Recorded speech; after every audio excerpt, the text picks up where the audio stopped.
نفرهرو. قدامنا مشهد في قمة الروعة من مقبرة جميلة الجميلات الملكة نفرتاري. المشهد ده منقول من كتاب الخروج إلى النهار اللي اسمه باللغة المصرية القديمة بيرت إيم هيرو.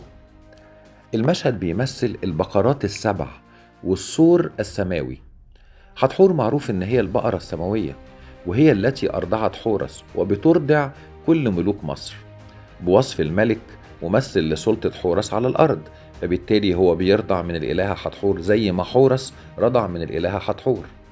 حتحور بتظهر أحيانا على شكل 7 بقرات أو 7 حتحورات، يعني 7 سيدات لاستقبال المولود ومباركته.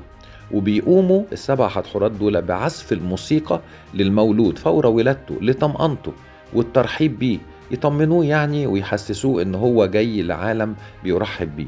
بيستمر الكلام ده لمدة 7 أيام. احتمال كبير جدا تكون البقرات ال7 دول رمز للسماوات ال7، وهي في نفس الوقت رمز للأمومة. وربما كمان يكون الثور السماوي هو رمز لبرج الثور، أحد الأبراج الفلكية، وبيرمز أيضا للأب.